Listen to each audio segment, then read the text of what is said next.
وبشر الذين آمنوا وعملوا الصالحات أن لهم جنات تجري من تحتها الأنهار كلما رزقوا منها من ثمرة رزقا قالوا هذا الذي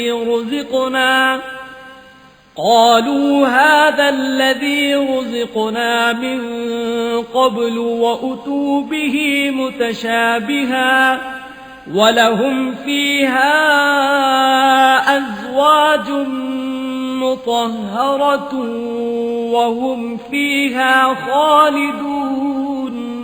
اور جو لوگ ایمان لائے اور نیک عمل کرتے رہے ان کو خوشخبری سنا دو کہ ان کے لیے نعمت کے باغ ہیں جن کے نیچے نہریں بہ رہی ہیں۔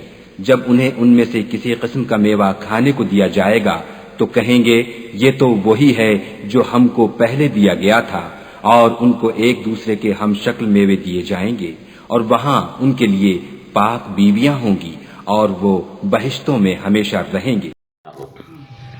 اور جہاں پہ اللہ تعالیٰ عذاب کا ذکر فرماتے ہیں تو اس کے بعد خوشخبری بھی بیان فرماتے ہیں تاکہ میرا بندہ مایوس نہ ہو، اور اس کو خوشخبری دی جائے تاکہ اس خوشخبری کی وجہ سے نیکی کی طرف بڑھتا ہوا چلا جائے۔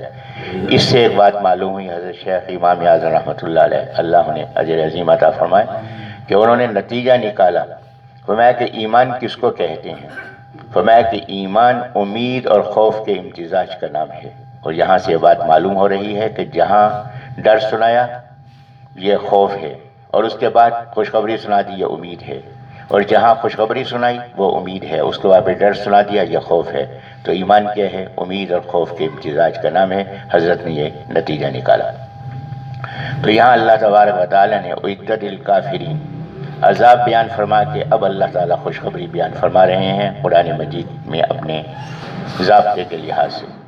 فرمایا ہوا اور بشیر، اے نبی اسلام آپ خوشخبری سنا دیں، الذین آمنوا ان لوگوں کو جو ایمان لائے، وعملوا الصالحات اور انہوں نے نیک کام کیے۔ اللہ تبارک و تعالیٰ یہاں یہ بھی فرما سکتے تھے خوشخبری ہے ان لوگوں کے لیے جو ایمان لائے اور نیک عمل کیے۔ قرآن مجید میں دوسری جگہ اس انداز سے بھی اللہ نے فرمایا کہ بشریٰ للمؤمنین بشریٰ للمتقین ہدی و بشریٰ للمتقین، کہ یہ قرآن مجید خوشخبری ہے کس کے لیے؟ متقیوں کے لیے، ایمان والوں کے لیے۔ اب یہاں اللہ تبارک و تعالیٰ نے یہاں یہ نہیں فرمایا کہ یہ خوشخبری ہے ایمان والوں کے لیے نیک اعمال میں، بلکہ نبی علیہ السلام نے فرمایا وہ بشیر، کہ آپ خوشخبری سنا دیں۔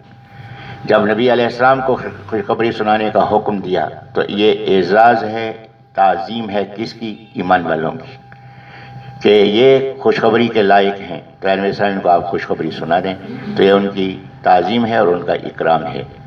اب یہاں اللہ تبارک و تعالیٰ نے جو خوشخبری بیان فرمائی کن لوگوں کے لیے؟ آمنوا وعملوا الصالحات، کہ دو چیزیں، ایمان اور نیک عمل۔ اب ایمان کس کو کہتے ہیں؟ ایمان ہے کہ جو خبر یا حکم نبی علیہ الصلوۃ والسلام سے ثابت ہو، اسے حواس اور عقل کی بجائے نبی پاک صلی اللہ علیہ وسلم کی صداقت کی وجہ سے، اپنی مرضی کی بجائے صحابہ کرام رضی اللہ عنہم کے طریقے پر، شک اور شبہ کی بجائے یقین کامل کے ساتھ، کسی شک اور شبہ کے بغیر دل سے سچ ماننا، زبان سے اقرار کرنا، اس کو ایمان کہتے ہیں۔ میں کہ وہ لوگ جو ایمان لائے، پھر صرف ایمان نہیں لائے، ایمان کا تقاضا ہے نیک اعمال کا اختیار کرنا۔ جب آخرت پر ایمان ہے تو آخرت کی تیاری کے لیے اعمال اختیار کرنے ہیں، تو ایمان کا تقاضا عمل صالح، نیک عمل ایمان کا تقاضا ہے۔ اور نیک عمل کس کو کہتے ہیں؟ کہ نیک عمل وہ ہے کہ جس میں بنیادی طور پر تین چیزیں ہوں۔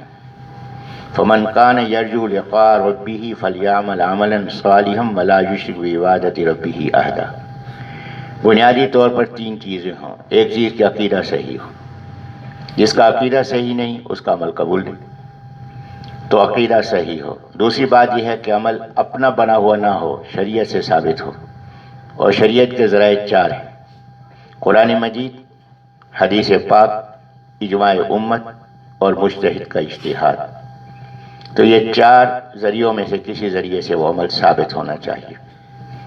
اب جب یہ عمل ثابت ہونا چاہیے تو یہاں ایک اشکال ہے، ایسے تو کئی اشکالات ہیں۔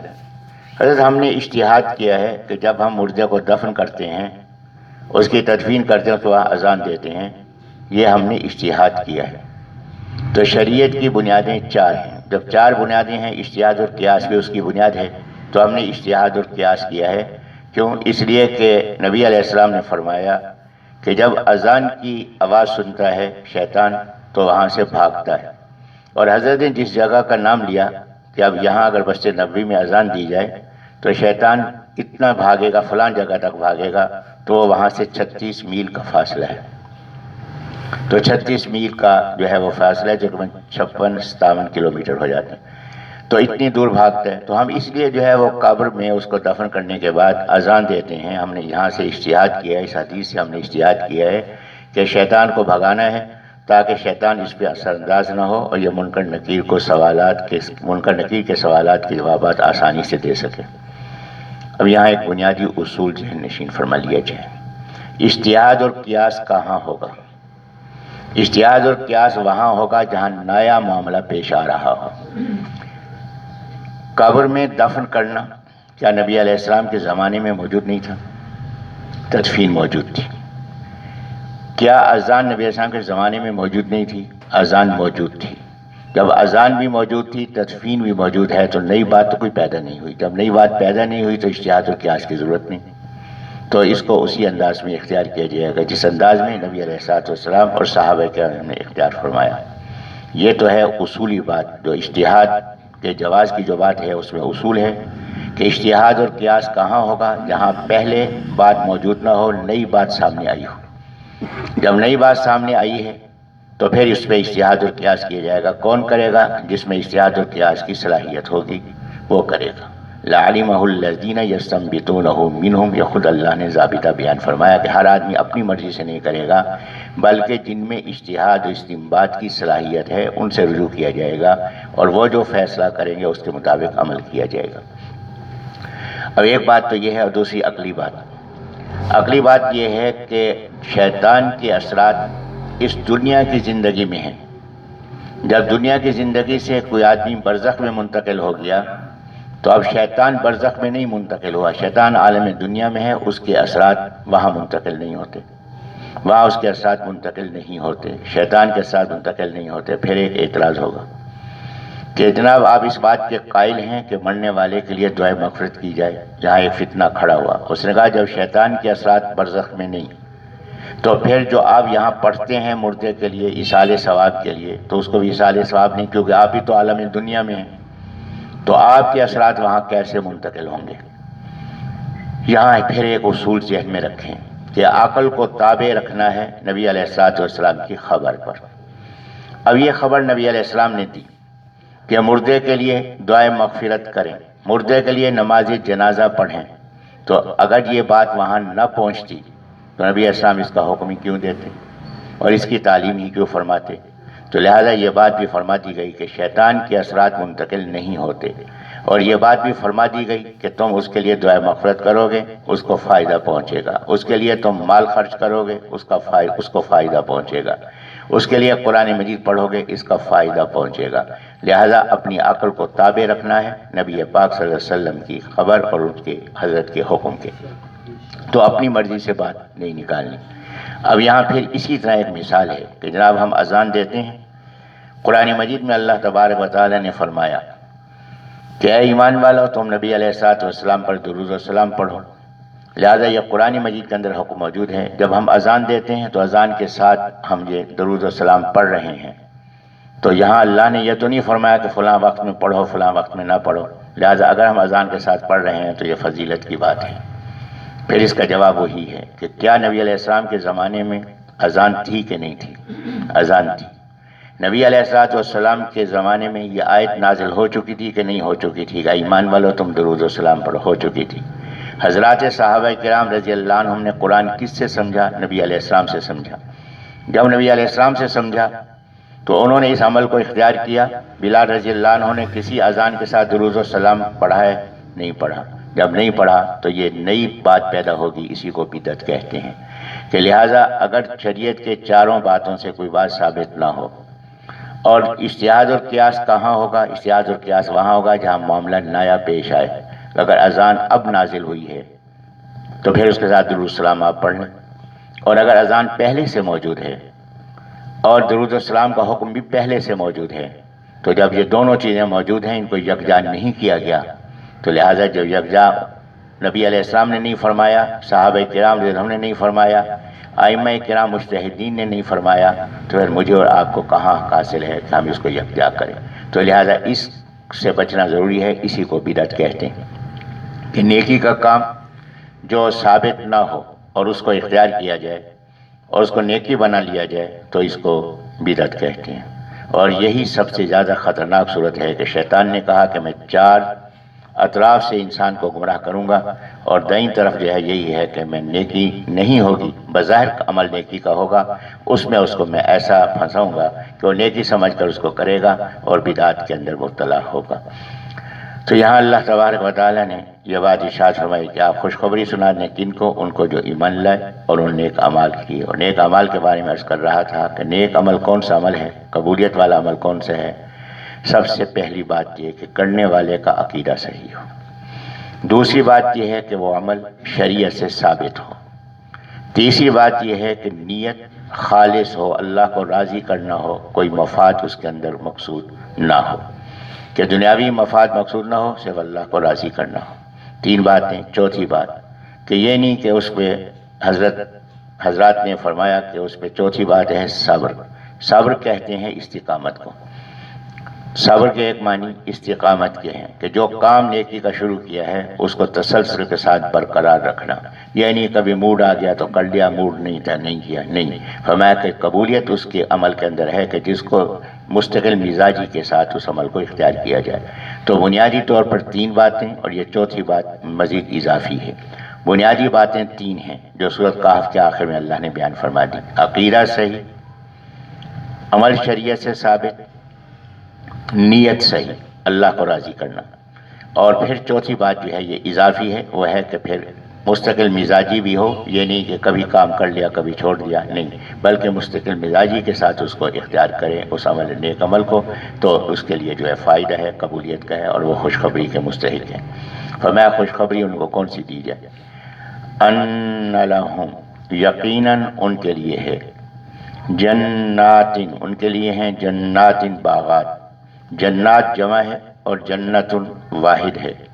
جنت اس باغ کو کہتے ہیں کہ جس کی زمین درختوں کے کثرت کی وجہ سے نظر نہ آئے، کہ جس پہ درخت اس کثرت کے ساتھ ہوں کہ اس کی زمین نظر نہ آئے، تو اس باغ کو جنت کہتے ہیں. تو یہاں اللہ نے جنت کا لفظ استعمال فرمایا، اور اس باغ کا نام بھی اللہ نے جنت رکھا، کیونکہ اتنے گھنے درخت ہوں گے کہ زمین نظر نہیں آئے گی. اور دوسرا اس لحاظ سے بھی جنت ہے کہ دنیا کے اندر ہم اس کو نہیں دیکھ سکتے، وہاں جا کے انشاءاللہ دیکھیں گے اور اللہ میں انشاءاللہ داخل بھی فرمائیں گے. تو ان لہم جنات، یقیناً ان کے لیے ہیں باغات، تجری بہہ رہی ہیں، من تحتہا، ان کے نیچے سے، الانہار، نہریں.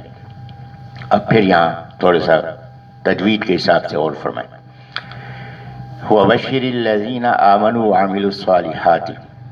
اس میں آپ دیکھیں کہیں آواز اندر کی طرف نہیں جا رہی، کہ آپ خوشخبری سنا دیں ان لوگوں کو جو ایمان لائے اور انہوں نے نیک اعمال کیے. یہ ایک ضابطہ بیان فرما دیا، یہ بدیہی حقیقت ہے اور اس کے اندر کسی قسم کی دلیل کی ضرورت نہیں. اب یہاں دیکھیں اب یہاں پہ غنہ ہو رہا ہے کہ آواز ناک میں لے جانی ہے. ان لہم، اب یہ اعزاز کی بات ہے، اس کو بیان فرمایا جائے کہ اس دیکھو ذرا غور و فکر کرو کہ یہ نعمت تمہیں ملنے والی ہے. ان لہم جنات، اب یہاں رک کے اس کو پڑھ رہے ہیں، آواز کی مقدار درمیانی ہو رہی ہے اور وہ ناک میں داخل ہو رہی ہے، اندر سے اور نہ جا رہی ہے. فرمایا کہ اس لذت کو ذرا سمجھو کہ ان لہم جنات تجری، یہ ساری یہ لذت کی باتیں ہیں کہ اس لذت پہ غور و فکر کرو، پھر تمہیں شوق ہو جائے گا نیکی کرنے کا، نیک اعمال کی رغبت تمہیں حاصل ہو جائے گی. اب یہاں کے یہ باغات ہیں، گھنے باغات ہیں، اور بہہ رہی ہیں من تحتہا، ان کے نیچے سے، الانہار، نہریں. 4 نہروں کا ذکر تو اللہ نے نام کے ساتھ بیان فرمایا قرآن مجید کے اندر. صاف شفاف پانی جس کے اندر بدبو پیدا نہ ہو، دودھ کی نہر جس کے اندر تغیر پیدا نہیں ہوگا، شراب کی نہر جس میں لذت ہوگی اور لغویات نہیں ہوں گی، اور شہد کی نہر کہ خالص شہد جس کے اندر ملاوٹ نہیں ہوگی۔ فرمایا یہ 4 نہریں تو سورۃ محمد کے اندر اللہ تعالیٰ نے بیان فرمائی۔ تو فرمایا کہ اس کے نیچے سے نہریں ہوں گی، نہریں بہہ رہی ہوں گی، اور نہریں پھر مزے کی بات یہ ہے کہ ان کے نیچے سے نہریں بہہ رہی ہوں گی، لیکن یہ نہریں گڑھے میں نہیں ہوں گی، گڑھے میں نہیں ہوں گی، بلکہ یہ زمین کے اوپر، جو زمین ہے اس کو اوپر اوپر یہ چل رہی ہوں گی، اور پھر ایسا نظم ہے کہ اوپر چل رہی ہیں اور ساتھ والی جگہ خشک ہے۔ پھر یہ ہے کہ یہ جس انداز سے چل رہی ہیں، جنتی چاہے گا اس کا پانی پینا یا اس کا مشروب پینا یا دودھ پینا یا شہد پینا، فرمایا کہ وہ آواز دے گا، اپنی جگہ پہ بیٹھا ہوگا، 1000 غلام غلمان یہ پیالے لیے ہوئے اس کے آگے آ کے کھڑے ہوں گے، اور ہر ایک کی خواہش ہوگی، اصرار ہوگا کہ میرا پیالہ قبول کیا جائے۔ فرمایا کہ زبان سے ادا بھی نہیں کرنا چاہتا، یہ چاہتا ہے کہ میں ذرا چہل قدمی بھی کر لوں، تفریح بھی کر لوں۔ وہاں جائے گا اور یہ پیالے رکھے ہوئے ہوں گے اس کے کنارے پر، جو ہی کنارے کے ساتھ یہ پیالہ لگائے گا، پیالہ فوراً بھرا جائے گا، وہاں پی لیا۔ جانا بھی نہیں چاہتا، کہنا بھی نہیں چاہتا۔ تو فرمایا جب کہنا بھی نہیں چاہتا، ایسے اشارہ کرے گا اور نہر خود چل کے اس کے پاس پہنچ جائے گی، اور وہیں بیٹھ کے اپنا اس سے لطف اندوز ہو جائے گا۔ فرمایا کہ یہ نہریں، اور پھر ایک اور بات جو یہاں قابل غور ہے کہ نہروں کی کثرت بتا رہی ہے شادابی ہی شادابی ہوگی، کیونکہ شادابی پانی کے ساتھ ہے، تو یہ پانی ہی پانی ہوگا، جس کی وجہ سے شادابی ہی شادابی ہوگی۔ تو یہ درختوں کا گھنا ہونا، پھلوں کا کثرت کے ساتھ ہونا، سائے کا بکثرت ہونا، یہ ساری باتیں اس سے معلوم ہو رہی ہیں، یہ ساری نعمتیں اس سے پتہ چل رہی ہیں۔ فرمایا کلما رزقوا، جب بھی وہ دیے گئے، رزقوا دیے گئے، لیکن بات ہے آخرت کی، اس لیے یہاں معنی مستقبل کے کریں گے۔ کلما جب بھی رزقوا وہ دیے جائیں گے، منہا ان میں سے، ان باغات سے، من ثمرۃ کوئی پھل، پھر یہاں دیکھیں من ثمرۃ، پھل کے ذکر کے ساتھ من آیا ہے، آواز اندر جانی ہے کہ پھل کا مزہ دیکھیں کہ پھل کا مزہ کیا ہے، کہ پھل کس لیے ہے، لذت کے لیے۔ من ثمرۃ کوئی پھل، رزقاً کھانے کو، قالوا وہ کہیں گے ھذا الذی یہ وہ ہے جو رزقنا ہمیں دیا گیا، من قبل پہلے، کہ یہ وہ پھل ہے جو ہمیں اس سے پہلے دیا گیا ہے۔ کہاں دیا گیا ہے؟ تو اس میں بھی 2 اشارے ہیں، ایک ہے کہ دنیا کے اندر، دنیا کے اندر یہ سیب ہے، یہ انگور ہے، یہ کیلا ہے، اب یہ پھل دیا گیا تو اس کو دیکھ کے کہیں گے ہم دنیا کے اندر بھی یہ پھل کھاتے تھے، اس کو کیلا کہتے ہیں، اس کو انگور کہتے ہیں، اس کو فلاں کہتے ہیں، یہ کہیں گے۔ لیکن فرمایا کہ جب اس کو دیکھیں گے، چکھیں گے، تو اس کا ذائقہ دنیا کے ذائقے سے مختلف ہوگا، کہ دنیا میں وہ ذائقہ ہے ہی نہیں جو ذائقہ جنت کے اندر ہوگا۔ یہ اس سے پہلے یہ واقعہ میں عرض کر چکا ہوں کہ جس وقت امارت اسلامیہ قائم ہوئی، یہاں پاکستان کے بہت سے علماء حضرات تشریف لے گئے، وہاں مجاہدین کو مبارکباد دی، ملاقات کی، تو مولانا جلال الدین حقانی رحمۃ اللہ علیہ اس دور کے خالد بن ولید رضی اللہ عنہ کے جانشین تھے، اور اللہ نے ان کو کسی محاذ پہ ناکامی نہیں دی، جہاں بھی تشریف لے آتے کامیاب ہوتے تھے۔ تو حضرت حقانی رحمۃ اللہ علیہ سے علماء کا وفد ملا، تو جب ملاقات ختم ہوئی تو اٹھ کے آنے لگے، تو حضرت حقانی رحمۃ اللہ علیہ ان کو دروازے تک چھوڑنے کے لیے آیا۔ جب دروازے تک چھوڑنے کے لیے آئے تو ایک عالم تھے، شیخ الحدیث تھے، بہت بڑے مدرسے کے، تو انہوں نے کہا کہ ایک درخواست ہے، اگر آپ محسوس نہ فرمائیں۔ آپ کے ساتھ ایک نوجوان مجاہد بیٹھا تھا، اور ہم نے دیکھا ہے کہ جتنی دیر وہ آپ کے ساتھ بیٹھ رہا، ہم آپ میں بیٹھ رہے، وہ اپنے ہونٹوں کو چوستا رہا ہے، تو ہونٹوں کو یہ چوستا رہا ہے، تو اب آپ سے ملاقات کے لیے امریکہ سے، برطانیہ سے، یورپ سے اور ممالک سے لوگ آئیں گے، اور وہ اس دیکھیں گے، اس انداز کو محسوس کریں گے، تو ذرا آپ اس کو یہ سمجھا دیں تاکہ لوگ آنے والے اچھا تاثر لیں، غلط تاثر نہ لیں۔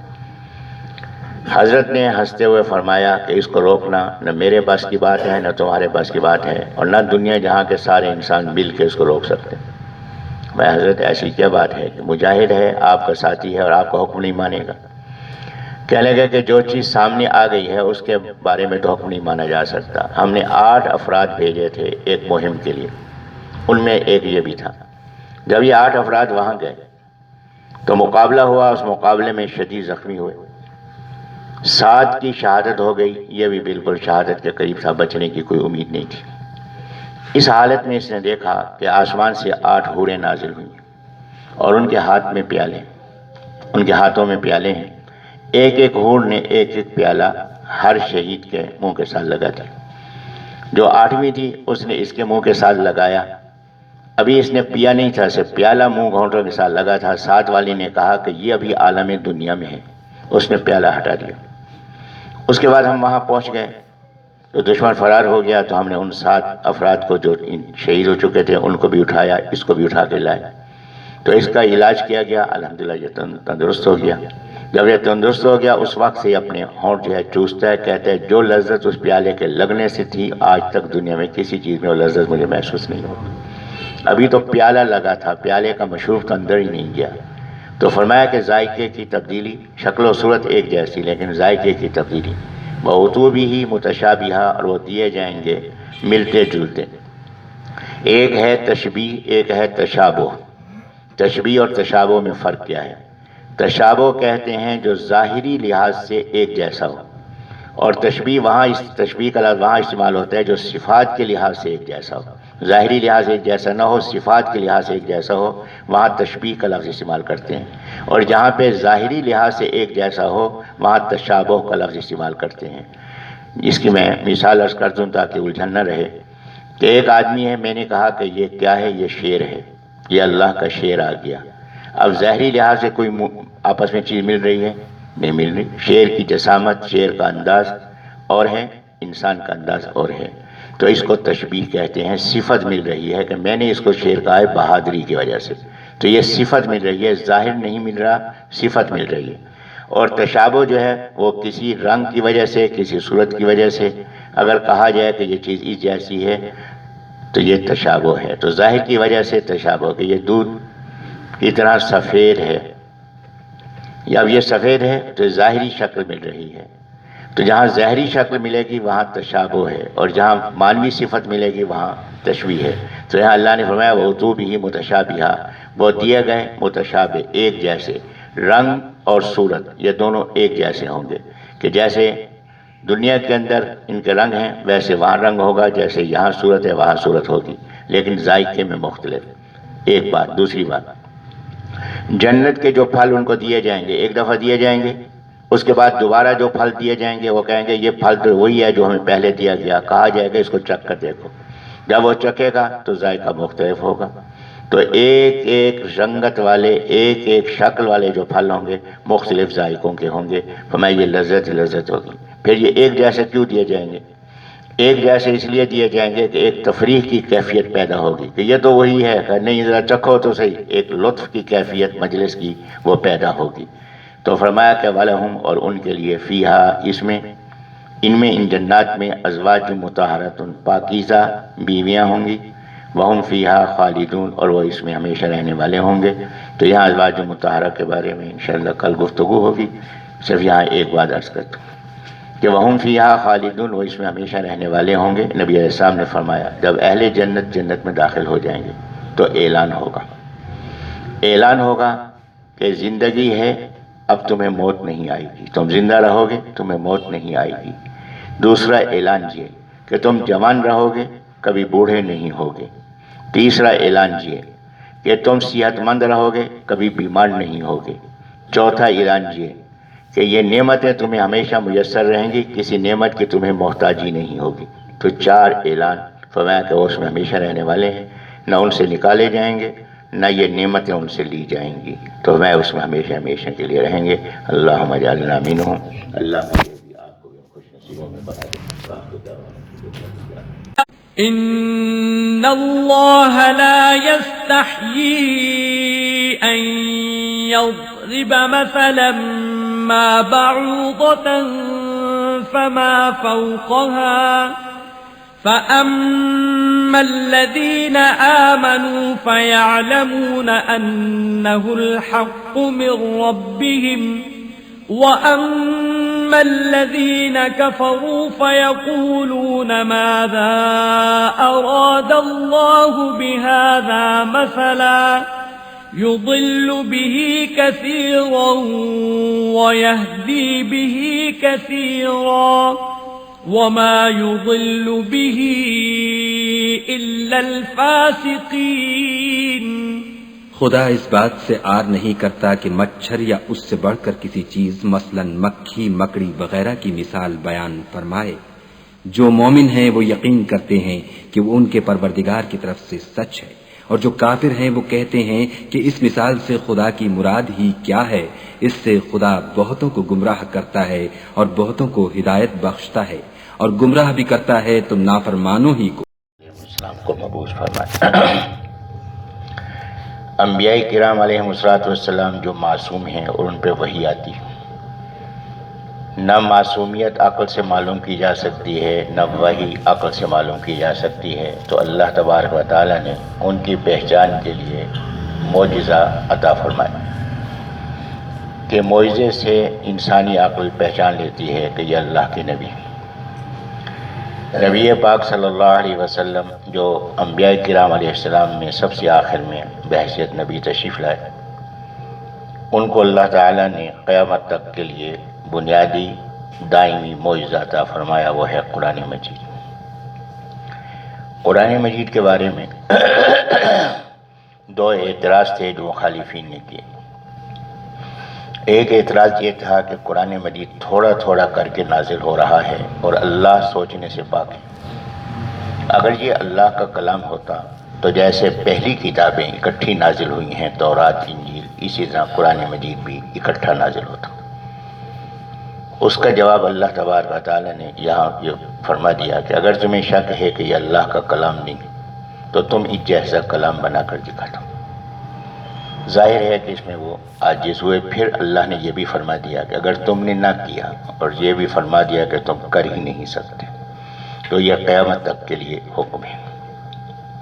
اس سے ان لوگوں کا رد بھی ہے کہ جو مخالفین تھے، ان کا رد بھی ہے جو یہ کہتے ہیں کہ قرآن مجید اصل حالت میں محفوظ نہیں، یہ ان کا رد بھی موجود ہے، اور قیامت تک قرآن میں تغیر و تبدل کسی کے بس کی بات نہیں، کوئی جیسا کلام بنا نہیں سکتا، تو اس کلام میں کسی کلام کو داخل کرنا ممکنات میں سے نہیں، تو یہ قرآن مجید محفوظ ہے۔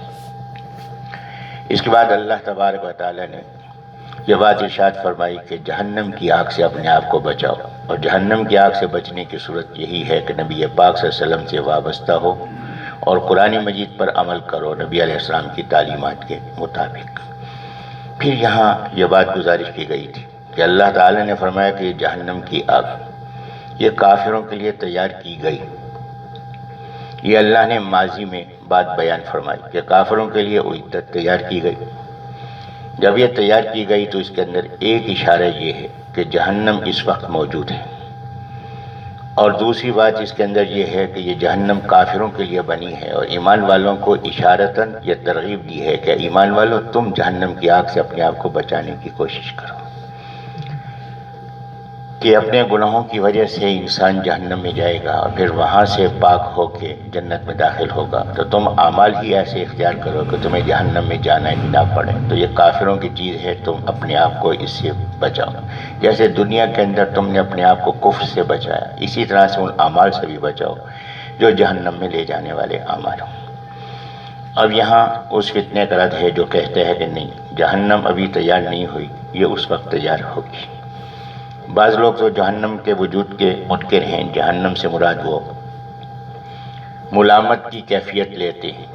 بہرحال یہ ایک علیحدہ مسئلہ ہے، لیکن یہاں ایک اعتراض ہو رہا ہے کہ دیکھیے کہ قرآن مجید کے اندر قیامت کا ذکر ماضی کے صیغوں میں ہوتا رہا ہے۔ ماضی کے صیغوں میں قیامت کا ذکر ہوتا ہے قرآن مجید میں کہ قیامت آئے گی، ابھی آنی ہے، یہ حساب ہوگا، اس طرح سے کہا جائے گا۔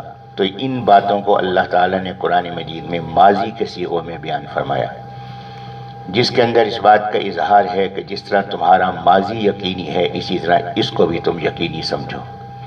اب یہاں پہ اعتراض یہ ہے کہ جب اللہ نے قیامت کا، آخرت کا ذکر ماضی کے صیغوں میں فرمایا اور اس کے معنی یہ ہے کہ یہ واقعہ ابھی نہیں ہوا، بعد میں ہوگا، تو یہاں عدت للکافرین یہ بھی تو ماضی کا صیغہ ہے، تو اس سے آپ کیوں ثابت کر رہے ہیں کہ یہ چیز بن چکی ہے؟ یہاں بھی تو وہی مفہوم لیا جا سکتا ہے کہ ابھی نہیں بنی اور اللہ اس وقت بنائے گا، کیونکہ قیامت و آخرت کا ذکر اللہ نے ماضی کے صیغوں میں کیا ہے، تو یہ بھی ماضی کا صیغہ ہے، تو یہاں آپ اس کو مستثنا کیوں کر رہے ہیں؟ تو یہاں زیادہ تفصیل میں جانے کی ضرورت نہیں، صرف ایک بات ذہن نشین فرما لیجیے، کیوں؟ اس لیے کہ قرآن مجید کی وضاحت کس نے کی؟ اللہ تبارک و تعالیٰ نے کس کے ذریعے سے کی؟ نبی پاک صلی اللہ علیہ وسلم کے ذریعے سے کی۔ نبی علیہ السلام نے یہاں خبر دی کہ عدت للکافرین کے معنی یہی ہیں کہ جہنم اور جنت تیار ہے۔ نبی علیہ السلام معراج کے موقع پہ تشریف لے گئے اور نبی علیہ السلام کے ارشادات عالیہ سے یہ بات ظاہر ہے، تو اس لیے یہاں اس کا مفہوم وہی لیا جائے گا جو مفہوم نبی علیہ السلام سے ثابت ہے۔ اس کے بعد اللہ تبارک و تعالیٰ نے ایمان والوں کی خوشخبری بیان فرمائی، اور ایمان والوں کی خوشخبری میں یہاں اللہ تبارک و تعالیٰ نے 3 چیزیں بیان فرمائی کہ انسان کی خوشحالی کیا ہے۔ انسان کی خوشی اور خوشحالی یہ ہے کہ وہ مکان اس کا اپنا ہو، اور مکان خوش منظر ہو، خوبصورت ہو، وسیع ہو، اور دوسری بات یہ ہے کہ کھانے پینے کی اس کو سہولیات حاصل ہو، ہر چیز ضرورت کی اس کو وہاں مل رہی ہو، ہر نعمت حاصل ہو، اور تیسری بات یہ ہے کہ رفیق بھی ساتھ ہو، رفاقت بھی ساتھ ہو، تاکہ وقت بہت اچھی سے گزر جائے۔ اور اللہ نے اس میں یہ 3 باتیں بیان فرمائی کہ ایمان والے اور نیک اعمال والوں کو خوشخبری سنا دے کہ مکان ان کے لیے جنت، مکان جنت، اور کھانا پینا کلما رزقوا منہا من ثمر رزقا، یعنی کھانا پینا بہت بہتات کے ساتھ، کثرت کے ساتھ اور مختلف انداز سے لطف اندوز کر دینے والا، اور رفاقت کس کی؟ ازواج مطہرہ، کہ پاکیزہ کی ہوئی عورتیں جو ان کو عطا کی جائیں گی۔ اب یہ پاکیزہ کی ہوئی عورتیں کس چیز سے پاکیزہ ہوں گی؟ جسمانی نجاست سے بھی پاک ہوں گی، اخلاقی اور سیرت کے لحاظ سے بھی پاک ہوں گی، انتہائی وفادار ہوں گی، محبت کرنے والی ہوں گی، ظاہری لحاظ سے بھی انتہائی حسین اور سیرت کے لحاظ سے بھی انتہائی حسین۔ فرمایا کہ اس میں ازواج 2 قسم کی ہیں، ایک وہ ہیں جو جنت کی حوریں ہیں، اور دوسرا یہ کہ یہ دنیا کی جو عورتیں ہیں یہ جنت میں داخل ہوں گی تو اسی شوہر کو یہ عورت ملے گی جس کی یہاں دنیا میں بیوی تھی، اگر دونوں میاں بیوی جنت میں ہوں گے تو اللہ تعالیٰ ان کو بھی جوان کر کے حسین بنا کر داخل کرے گا جنت کے اندر، تو یہ بیویاں بھی حسن کا ایک عظیم شاہکار ہوں گی جنت کے اندر، تو ان کو بھی اللہ تعالیٰ پاکیزہ بنائے گا۔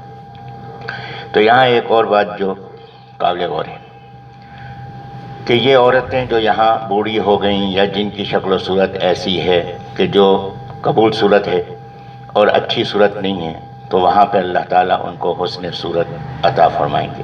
حسن سیرت تو ہے ہی ہے، اور اخلاق کے اندر بھی کوئی اگر ان میں کوئی تلخی ہوگی، تنگی ہوگی دنیا میں، اگر وہ جیسا کہ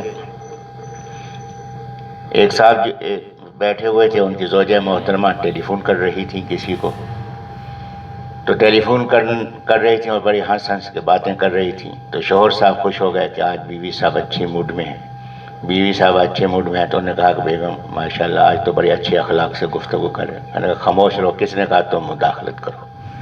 اب یہاں صورتحال جو ہے وہ یہاں ہے کہ کچھ نہ کچھ مزاج میں ایسی تلخی ہوتی ہے جو تکلیف دہ ہوتی ہے، لیکن وہاں پر یہ ساری تلخیاں ختم ہوں گی۔ نبی علیہ السلام تشریف فرماتے ہیں کہ ایک خاتون آئی، بوڑھی عورت تھی، ام المومنین عائشہ رضی اللہ عنہا سے اس بوڑھی خاتون صحابیہ رضی اللہ عنہا نے عرض کیا کہ نبی السلام سے کہیں کہ دعا فرمائیں کہ اللہ مجھے جنت میں بھیج دے۔ نبی علیہ السلام نے فرمایا کہ بوڑھیاں تو جنت میں نہیں ہوں گی۔ اس پہ وہ رونے لگی، روتے ہوئے رخصت ہو گئی۔ حضرت نے فرمایا اس کو بلاؤ، بلایا، فرمایا کہ بوڑھی عورتیں جوان ہو کے جنت میں داخل کی جائیں گی، اللہ تمہیں جوان کر کے جنت میں داخل کرے گا۔ تو نبی علیہ السلام کی طبیعت کے اندر مزاح بھی تھا، لیکن غلط بیانی پھر بھی نہیں۔ حضرت نے یہ نہیں فرمایا کہ تم جنت میں نہیں جاؤ گے، فرمایا کہ جنت میں بوڑھی عورتیں جنت میں نہیں ہوں گی، یعنی پہلے ہی ان کو اللہ جوان کر دے گا، پھر ان کو جنت کے اندر داخل کرے گا۔ پھر یہاں پاکیزہ عورتوں کے ساتھ یہ رفاقت تیسری بات بیان فرما کے آگے یہ بات بیان فرما دی کہ یہ جو کیفیت ہوگی یہ عارضی نہیں ہوگی، وَهُمْ فِيهَا خَالِدُونَ، وہ اس میں ہمیشہ ہمیشہ رہنے والے ہوں گے۔ اور یہ بات کل کے درس میں بھی گزارش کی گئی تھی کہ جنت میں داخل ہونے کے بعد 4 اعلان سنے گا انسان۔ ایک اعلان یہ کہ تم ہمیشہ زندہ رہو گے، تمہیں موت نہیں آئے گی۔ تم جوانی کی حالت میں رہو گے تمہیں بڑھاپا نہیں آئے گا، تم صحت کی حالت میں رہو گے تم بیمار نہیں ہوگے، یہ نعمتیں تمہیں حاصل رہیں گی، ان نعمتوں میں کمی نہیں آئے گی۔ میں یہ 4 اعلان ہوں گے جو جنت میں داخل ہونے کے بعد انسان سنے گا۔ پھر یہ کہ اللہ تبارک و تعالیٰ نے دوسرا اعتراض جو مخالفین کا تھا، پہلا اعتراض یہ تھا کہ قرآن مجید تنزیل تھوڑا تھوڑا کر کے نازل ہوا ہے، یہ اللہ کا کلام نہیں ہو سکتا، وہاں جواب دیا اس جیسا کلام بنا کر دکھا تھا۔ دوسرا اعتراض یہ تھا کہ قرآن مجید اللہ کا کلام نہیں ہو سکتا کیونکہ اس کے اندر معمولی چیزوں کا ذکر، مکڑی کا ذکر ہے، مکھی کا ذکر ہے، معمولی چیزوں کا ذکر ہے، اللہ تو بہت عظیم ہے، تو اس کے کلام میں معمولی چیزوں کا ذکر ہونا یہ بات مناسبت نہیں رکھتی۔ تو اس کا جواب اللہ نے یہاں ارشاد فرمایا، ان اللہ، یقین اللہ تعالیٰ، لا یستحیی، نہیں شرماتا، ان یضرب، کہ وہ بیان کرے، مثلا کوئی مثال، ما بعوضۃ، چاہے مچھر کی ہو، فما فوقہا، اور پس جو اس سے اوپر ہو۔ فرمایا کہ جب مچھر کی مثال بیان کرنا، اللہ اس کے اندر عیب نہیں جانتا، اللہ عیب نہیں سمجھتا، اللہ اس میں ہچکچاہٹ نہیں کرتا، تو پھر اس سے بڑی چیز مکھی اور مکڑی جو مچھر سے بڑی ہے، تو اس کے بیان کرنے میں کیا اعتراض ہو سکتا ہے؟ دوسری بات کہ یہاں فما فوقہا کے معنی ہے کہ مچھر جیسی حقیر چیز کے مقابلے میں بھی جو زیادہ حقیر ہو، اللہ اس کو بیان کرنے میں بھی ہچکچاہٹ نہیں کرتا۔ کیوں؟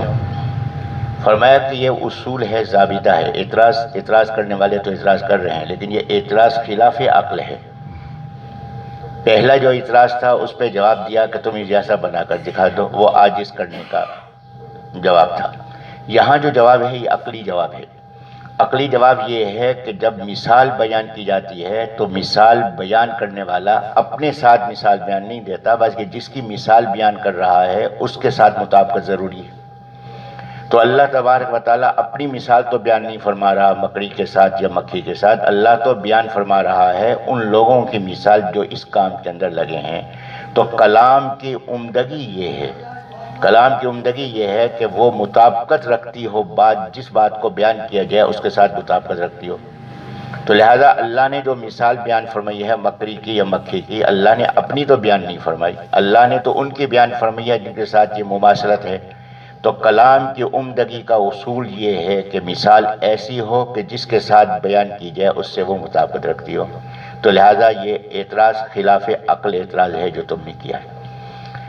اس کے بیان فرمانے کے بعد پھر اللہ تبارک و تعالیٰ نے ضابطہ بیان فرمایا، فرمایا کہ فرق محسوس کرو کہ کون ہے اعتراض کرنے والے۔ یہاں سے ایک اصول معلوم ہو رہا ہے، وہ اصول کیا ہے؟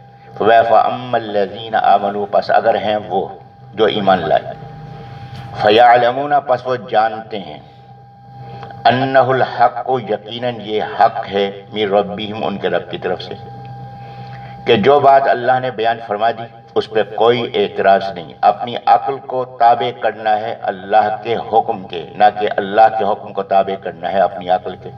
فرمایا یہ ہے ایمان کی علامت۔ تو اصول بیان فرما دیا، ایمان کی علامت یہ ہے کہ جو چیز اللہ کی طرف سے آئی ہے اس کو حق ماننا ہے۔ اور اس کے بعد گمراہی کی علامت کیا ہے؟ وَأَمَّا الَّذِينَ كَفَرُوا، اور وہ لوگ جنہوں نے کفر کیا، فَيَقُولُونَ، پس وہ کہتے ہیں، مَاذَا أَرَادَ اللَّهُ، کیا ارادہ کیا اللہ نے، بِهَذَا، اس کو مثلا مثال بنا کر، کہ اللہ نے جو یہ مثال بیان فرمائی ہے کہ اللہ کا کیا ارادہ ہے، اللہ نے کیوں یہ مثال بیان کی۔ اب اس پہ وہ اعتراض بھی کر رہے ہیں، استہزاء بھی کر رہے ہیں، سوال کے انداز میں کر رہے ہیں۔ فرمایا کہ یہ علامت ہے کس کی؟ کفر کی۔ جہاں اللہ نے اصول بیان فرمایا کہ ایمان اور کفر کی علامت کیا ہے۔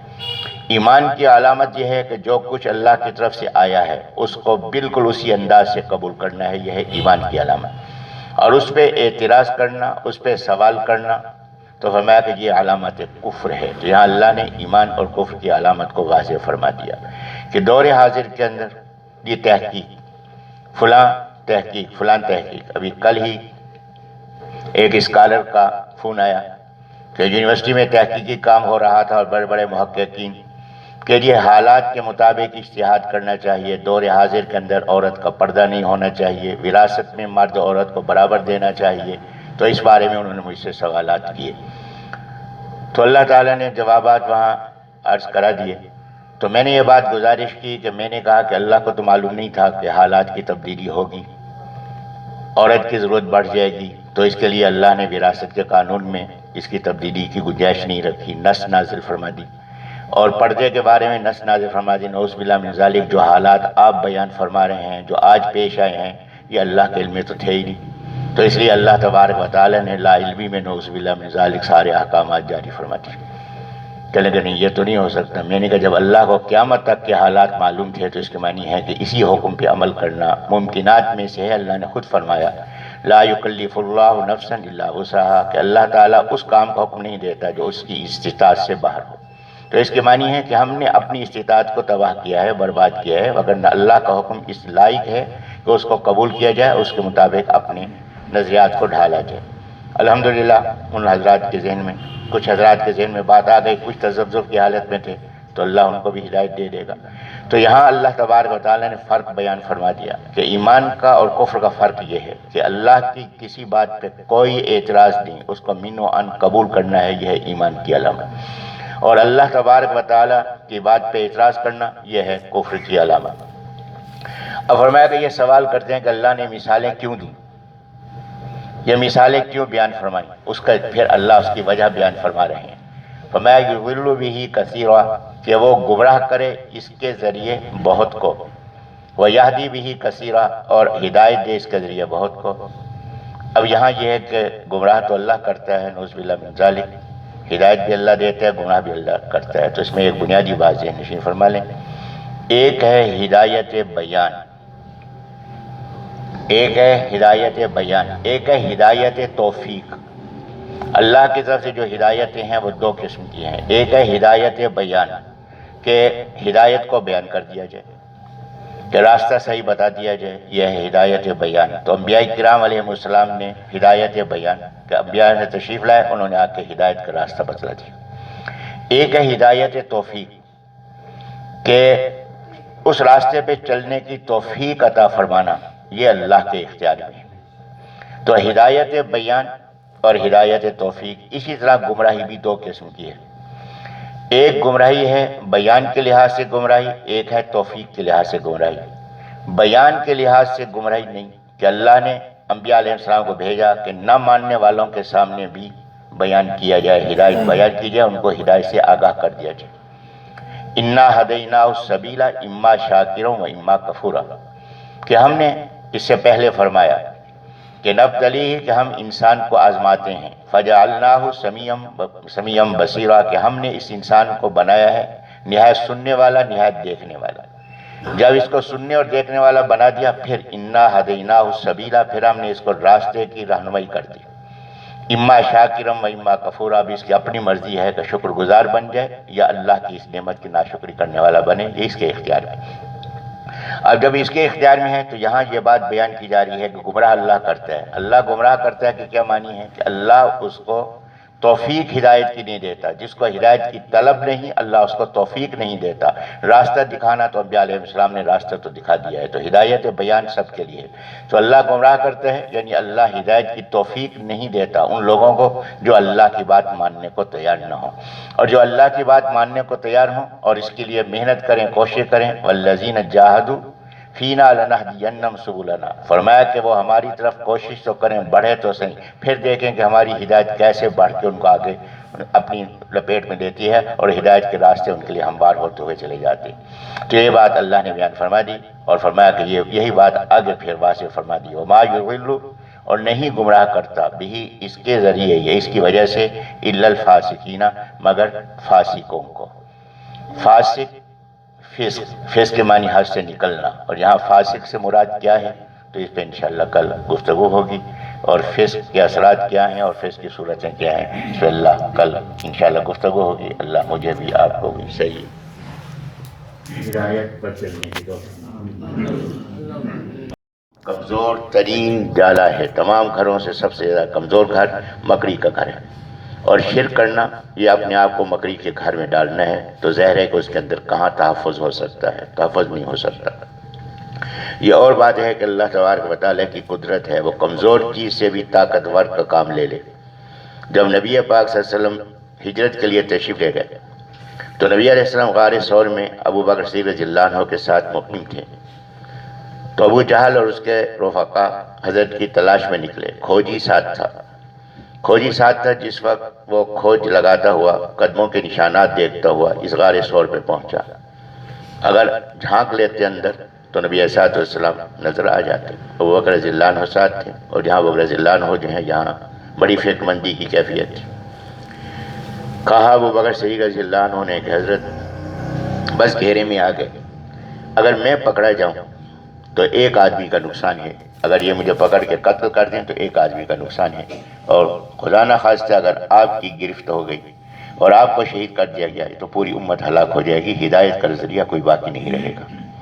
نبی کی فکر کہ امتی گمراہی سے بچ جائیں، امتی جہنم سے بچ جائیں، اور صدیق رضی اللہ عنہ کی فکر وہی فکر جو نبی پاک صلی اللہ علیہ وسلم کی فکر ہے۔ تو اللہ نے اس بات کو قرآن مجید میں بیان فرمایا کہ نبی صلی اللہ علیہ وسلم نے فرمایا لا تحزن ان اللہ معنا، اے ابو بکر تو رنجیدہ نہ ہو، اللہ ہمارے ساتھ ہے۔ تو نبی علیہ السلام کا یہ فرمانا، اور یہاں اللہ نے جس طرح حفاظت فرمائی، یہاں غار کے دہانے پر مکری نے جالا بنا اور چڑیا نے اس کے اندر، کبوتر نے اس کے اندر بچے دیے۔ یہ حالت دیکھی جب ابو جہل نے کہا کھوجی سے کہ معلوم ہوتا ہے بڑھاپے کی وجہ سے تیرا دماغ بھی پھر گیا ہے، یہ جالا اتنا پرانا جالا ہے کہ اگر کوئی یہاں سے گزرتا تو جالا باقی نہ رہتا۔ تو اس مکڑی کے جالے کی وجہ سے نبی پاک صلی اللہ علیہ وسلم کی اللہ تعالیٰ نے حفاظت فرمائی۔ اللہ کمزور چیز سے کام لینا چاہیں تو اللہ تو طاقتور ہیں، طاقت والے ہیں، کمزور کو طاقت والا بنا دیں اور طاقت والے کو کمزور بنا دیں، تو یہ اللہ کی قدرت کے اندر کوئی مشکل نہیں۔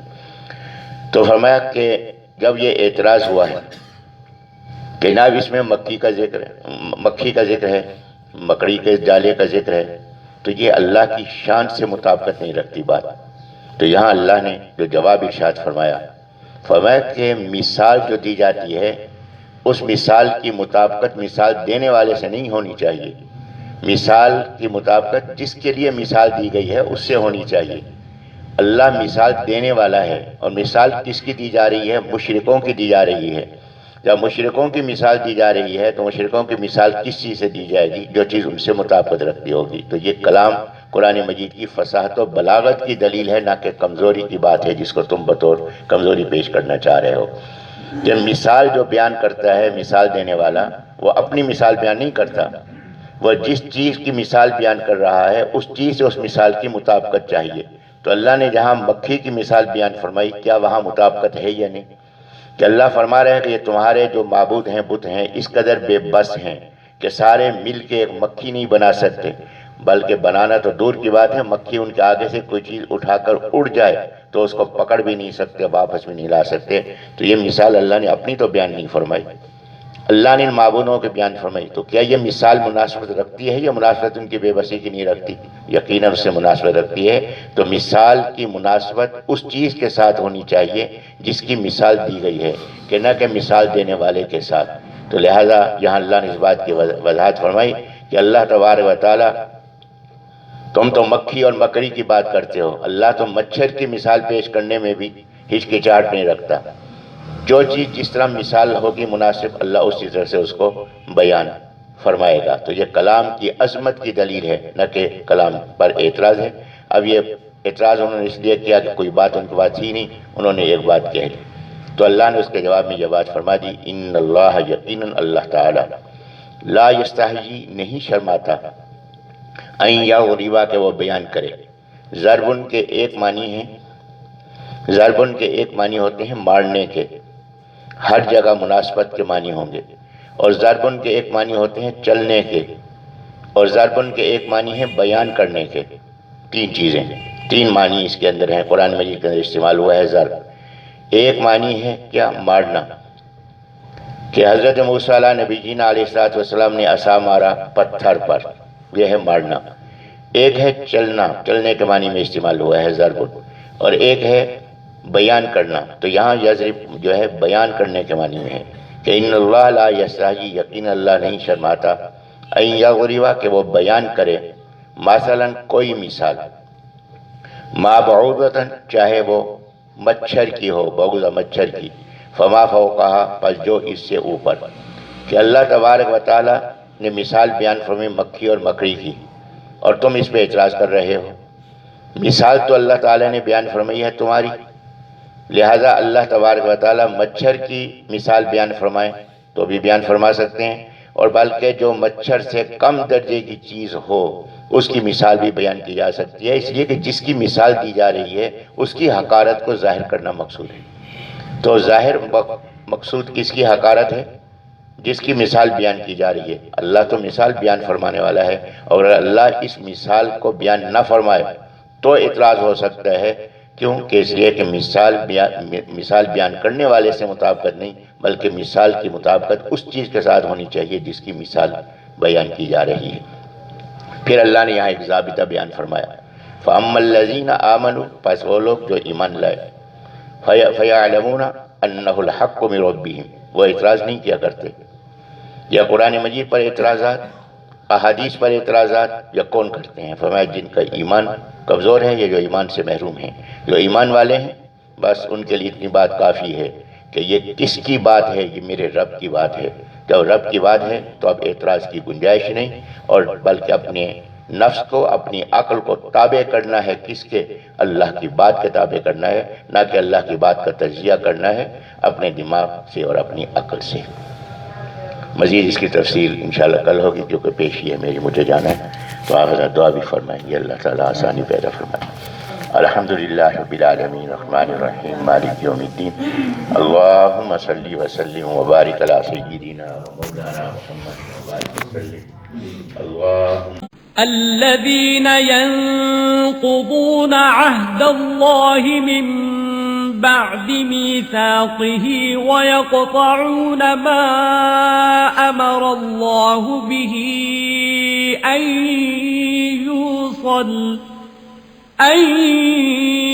يوصل ويفسدون في الأرض أولئك هم الخاسرون۔ جو خدا کے اقرار کو مضبوط کرنے کے بعد توڑ دیتے ہیں، اور جس چیز یعنی رشتہ قرابت کے جوڑے رکھنے کا خدا نے حکم دیا ہے اس کو قطع کیے ڈالتے ہیں اور زمین میں خرابی کرتے ہیں، یہی لوگ نقصان اٹھانے والے ہیں۔ واضح کر دیا کہ انہوں نے کافر کی اصطلاح استعمال کی انکار کرنے والے کے لیے، اور فاسق کی اصطلاح استعمال کی نافرمانی کرنے والے کے لیے۔ فسق کے بنیادی طور پر 3 درجات ہیں۔ فسق کا ایک درجہ ہے جس کو جہودی فسق کہتے ہیں، جیم ہے جیم والی، جہودی فسق۔ جہودی فسق یہ ہے کہ ایمان کے دائرے سے نکل گیا، کفر میں داخل ہو گیا، یہ ہے جہودی فسق۔ تو اس جگہ اللہ نے اس جہودی فسق کو بیان کیا ہے۔ تو جہودی جیم ہے واو دال یہ، جہود کے معنی انکار کے ہوتے ہیں، کہ ایسا فسق جو انکار کا فسق ہو کہ نہیں میں نے نہیں ماننا۔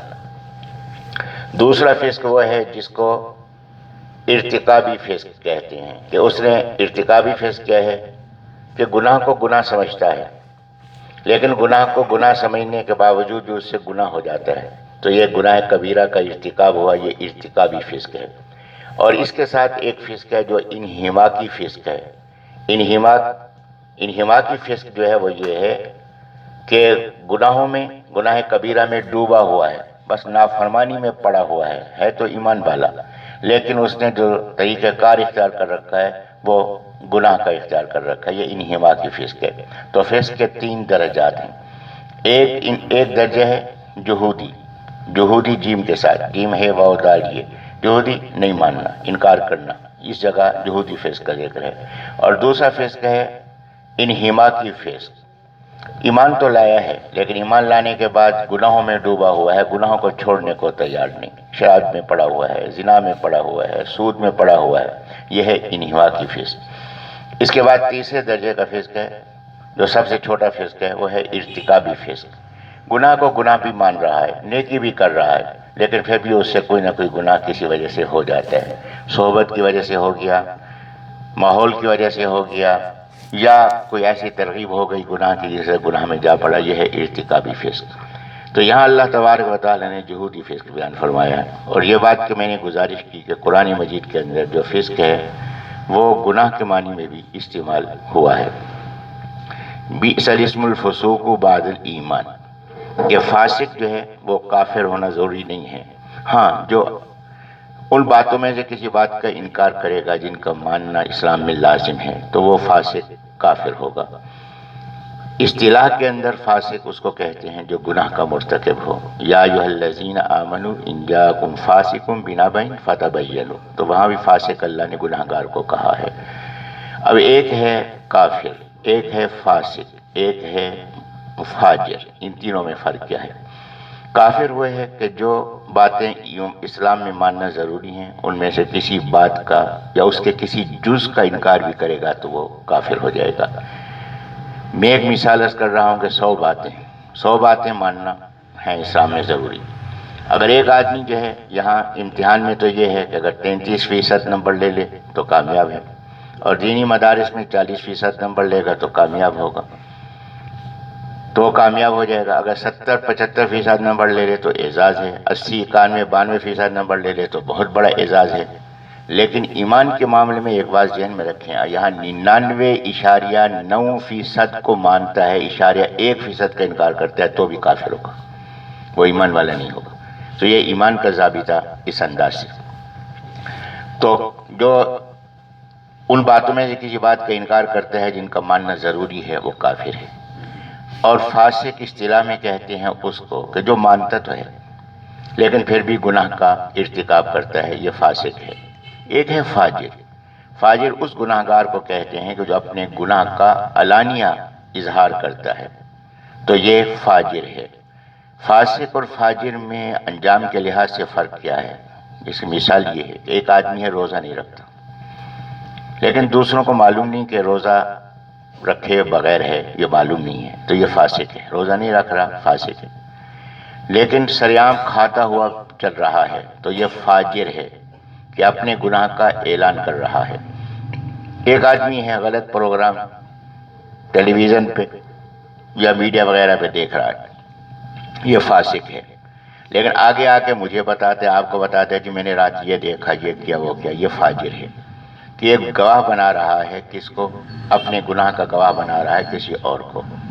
تو فاسق اور فاجر کے انجام کے لحاظ سے کیا فرق ہے قیامت کے دن؟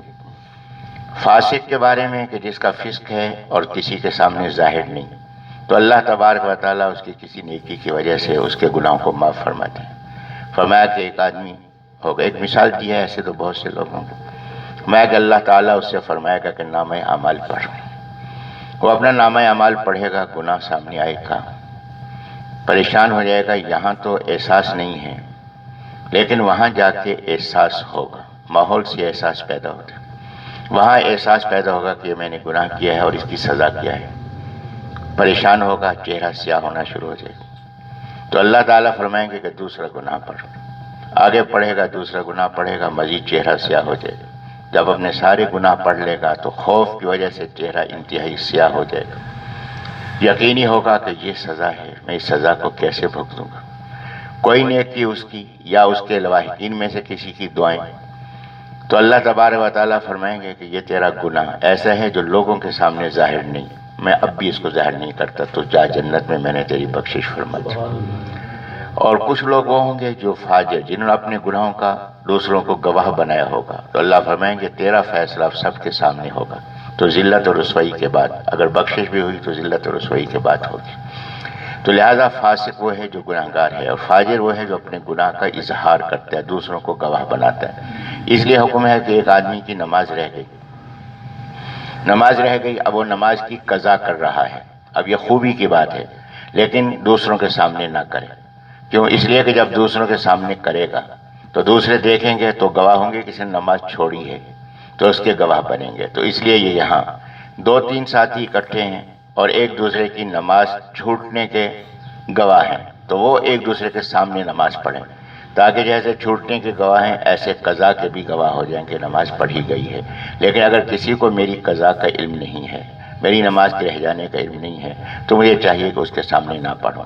اس لیے بات فرمائی گئی کہ اگر عصر کی نماز کے بعد آپ قضا کرنا چاہیں تو قضا کر سکتے ہیں، نوافل نہیں پڑھ سکتے، نئی نماز نہیں پڑھ سکتے، قضا کر سکتے ہیں، لیکن یہ قضا آپ چھپ کر کریں، خفیہ طور پر کریں، کیونکہ عصر کے بعد نفل نہیں، ظہر کے بعد نوافل ہیں، عشاء کے بعد نوافل ہیں۔ اگر آپ وہاں سر عام قضا کر رہے ہیں تو کسی کو کیا معلوم کہ آپ قضا کر رہے ہیں یا نوافل پڑھ رہے ہیں؟ تو اس لیے ان اوقات میں جن میں نوافل کی ممانعت نہیں، ان میں تو آپ قضا فرما سکتے ہیں، لیکن جن اوقات میں نوافل کی ممانعت ہے، فجر کی نماز کے بعد آپ سنتیں بھی نہیں پڑھ سکتے، سورج نکلنے کے بعد پڑھیں گے، لیکن قضا نماز پڑھ سکتے ہیں۔ جب آپ قضا پڑھیں گے تو سب کے سامنے پڑھیں گے تو دیکھ رہے ہوں گے لوگ کہ اس وقت میں نوافل تو نہیں ہو سکتے، سنتیں بھی نہیں ہو سکتی، یہ قضا پڑھ رہا ہے۔ تو ان اوقات کے اندر چھپ کے قضا پڑھیں بھی تو چھپ کے قضا کریں، کیوں؟ اس لیے کہ زندگی کا بھروسہ نہیں، جو نماز رہ گئی ہے معلوم نہیں کہ پڑھنے کا موقع ملے یا نہ ملے، اس لیے جو وقت مل جائے اس کو فائدہ اٹھانے کی کوشش کریں۔ تو لہٰذا نماز کی قضا تو فرمائیں، لیکن یہ ہے کہ ان اوقات میں جن میں نوافل پڑھے جاتے ہیں لوگوں کے سامنے، اگر تنہائی میں ہو تو پھر کوئی حرج کی بات نہیں ہے، تو تنہائی میں آپ پڑھ سکتے ہیں۔ تو یہاں اللہ تبارک و تعالیٰ نے فرمایا کہ اللہ تبارک و تعالیٰ فاسقوں کو ہدایت کی توفیق عطا نہیں فرماتا۔ فرمایا یہ مثالیں اللہ اس لیے بیان فرماتا ہے تاکہ یہ لوگ جو ہیں جو ہدایت کو قبول کرنے کو تیار نہیں، تو اپنے اختیار سے گمراہی کی طرف بڑھتے ہوئے چلے جائیں، اور اللہ ان کو ہدایت سے توفیق سے محروم فرما دیتا ہے۔ اب یہاں اللہ نے تعارف کرایا کہ وہ کون لوگ ہیں جن کو اللہ ہدایت کی توفیق سے محروم فرماتا ہے۔ میں الذین، وہ ہیں جو ینقضون، توڑ دیتے ہیں، عہد اللہ، اللہ کے عہد کو، من بعد میثاقہ، اس کی پختگی کے بعد۔ وہ عہد کون سا ہے کہ جس کو انہوں نے توڑا ہے پختگی کے بعد؟ سب سے پہلا عہد جو ہر انسان کی ہے اللہ کے ساتھ، وہ ہے الست بربکم، کہ اللہ نے سب کو پیدا فرمایا۔ جب سب کو پیدا فرمایا تو حقیقی وجود موجود تھے، تو اللہ نے وہاں سوال فرمایا الست بربکم، کیا میں تمہارا رب نہیں ہوں؟ تمام انسانوں نے قالوا بلا، سب نے کہا کہ اللہ اس میں کیا شک اور شبہ ہو سکتا ہے۔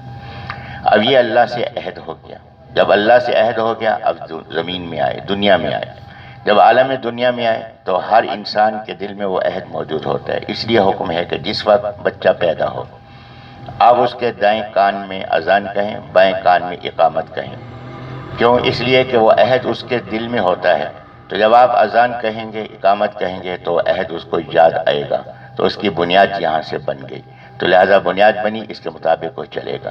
پھر یہ ماحول ایسا ہے جو انسان کو اپنے اصل عہد سے غافل کر دیتا ہے۔ تو فرمایا کہ یہ وہ لوگ ہیں جو عہد توڑتے ہیں۔ تو ایک عہد یہ عہد الست ہے، تمام انسانوں کے لحاظ سے عہد الست ہے کہ انبیاء کرام علیہ السلام تشریف لائے، جب انبیاء کے یہاں تشریف لائے تو انہوں نے اس عہد کی دعوت دی، عہد کو یاد دلایا، یہ ہے میثاق، پختہ کرنا۔ میثاق کے معنی ہوتے ہیں پختہ کرنا۔ اس کی پختگی کے بعد کہ انبیاء کرام علیہ السلام تشریف لائے، جب تشریف لائے تو انہوں نے یہ عہد بتلایا، اللہ پر ایمان کی دعوت دی، تو یہ پختگی ہے۔ اس پختگی کے باوجود بھی ماننے کو تیار نہیں، تو لہذا فرمایا کہ یہ فاسق ہیں، اور یہاں فاسق سے مراد میں نے گزارش کی ہے کہ کافر ہے، لہذا یہ کافر ہے۔ دوسری بات یہ کہ اس سے مراد یہودی ہیں۔ یہودیوں کا عہد کیا تھا؟ تورات کے اندر اس بات کا عہد تھا کہ آخری نبی صلی اللہ علیہ وسلم تشریف لائیں گے، اور ان سے پہلے حضرت عیسیٰ علیہ السلام تشریف لائیں گے، تو ہم نے عیسیٰ علیہ السلام کو بھی ماننا ہے، نبی پاک صلی اللہ علیہ وسلم کو بھی ماننا ہے۔ اور حضرت موسیٰ علیہ نبی جی علیہ السلام نے خبر دی کہ مسیح دو آئیں گے، ایک مسیح دجال ہوگا، ایک مسیح صادق ہوگا۔ مسیح صادق کو ماننا اور مسیح کاذب دجال کا انکار کرنا۔ لیکن یہودیوں نے کیا کیا؟ جب مسیح صادق عیسیٰ علیہ السلام تشریف لائے ان کا انکار کر دیا، اور جس وقت دجال نکلے گا تو یہ یہودی سب سے پہلے اس کا استقبال کرنے والے ہوں گے۔ تو یہ عہد کو توڑنا کہ موسیٰ علیہ السلام نے ان سے عہد کیا کہ عیسیٰ علیہ السلام کو بھی ماننا ہے، نبی پاک صلی اللہ علیہ وسلم کو بھی ماننا ہے، لیکن تورات کی اس عہد کو جب حضرت تشریف لے آئے تو بات واضح ہو گئی، لیکن انہوں نے ماننے سے انکار کر دیا۔ تو یہودیوں کا عہد کو توڑنا یہ ہے۔ تیسرے یہ کہ جو منافقین ہیں، منافقین کا عہد کا توڑنا یہ ہے کہ منافقین بظاہر ایمان لاتے ہیں، حقیقت میں ایمان نہیں لاتے، تو لہذا وہ بھی ان فاسقوں کے اندر شامل ہیں۔ تو منافقین بھی، یہود بھی اور دیگر کفار بھی وہ اس کے اندر شامل ہیں۔ تو فرمایا کہ یہ وہ لوگ ہیں، پہلی بات تو یہ کہ اللہ کے عہد کو انہوں نے توڑا ہے، یہ توڑتے ہیں پختگی کے بعد، جب انبیاء علیہ السلام تشریف لائے اس کے بعد وہ یہ توڑ رہے ہیں۔ فرمایا کہ وَيَقْطَعُونَ، اور وہ کاٹتے ہیں، ما اس کو، امر اللہ، اللہ نے حکم دیا بھی اس کے بارے میں، ان یوصل، کہ وہ جوڑا جائے، کہ جن باتوں کو جوڑنے کا اللہ نے حکم دیا کہ ان کو توڑتے ہیں، اللہ کی مخالفت کرتے ہیں۔ سب سے پہلی چیز جس کو جوڑنا ہے حقوق اللہ، کہ اللہ کی عبادت، کہ اللہ کی عبادت نہیں کرتے، اللہ کی عبادت کا انکار۔ جب اللہ کو وحدہ لا شریک ہی نہیں مانا تو اللہ کی خالصتاً عبادت کیسے کریں گے؟ تو یہ وہ لوگ ہیں کہ جو اللہ کے اس حکم کو کاٹ رہے ہیں۔ دوسرا یہ کہ انبیاء کرام علیہ السلام سے جڑنا، کہ انبیاء کرام علیہ السلام سے جڑیں گے تو ہدایت نصیب ہوگی، تو انبیاء کرام علیہ السلام کی مخالفت کر رہے ہیں۔ تیسری بات یہ کہ نمونہ عمل کون ہے، وہ کون سی جماعت ہے جو نمونہ عمل ہے؟ اس سے پہلے یہ بات بیان فرمائی وہ صحابہ کرام رضی اللہ عنہم ہیں کہ ایمان میں بھی وہی نمونہ ہے اور اعمال میں بھی وہی نمونہ ہے۔ تو صحابہ کرام رضی اللہ عنہم پہ طنز و استہزاء کرتے ہیں۔ پھر حقوق العباد، حقوق العباد یہ ہے کہ جو رشتہ داریاں ہیں ان کو برقرار رکھنا ہے، اور رشتہ دار جو ہیں اگر وہ گمراہ ہیں تو ان کے لیے ہدایت کی کوشش کرنی ہے، دعوت و تبلیغ کا کام ان کے اندر کرنا ہے، اور عمومی طور پر دنیاوی معاملات میں ان کے حقوق کو تلف نہیں کرنا، ان کے حقوق کو ادا کرنا ہے۔ تو فرمایا کہ اللہ حکم دیتا ہے حقوق العباد ادا کرنے کا، اور یہ حقوق العباد کو توڑتے ہیں۔ تو فرمایا کہ وَيُفْسِدُونَ فِي الْأَرْضِ، اور یہ فساد کرتے ہیں زمین کے اندر۔ فساد کیا ہے؟ اللہ کی نافرمانی۔ تو فرمایا کہ اولئک هم الخاسرون، وہی ہیں نقصان اٹھانے والے۔ اس میں دو تین باتیں ہیں جس پہ انشاءاللہ کل گفتگو ہوگی۔ اللہ مجھے بھی آپ کو بھی صحیح فہم صحیح عمل کی توفیق عطا فرمائے۔ وآخر دعوانا الحمدللہ رب العالمین الرحمن الرحیم مالک یوم الدین اللہم صلی وسلم اللہ اللہ اللہ اللہ اللہ اللہ اللہ اللہ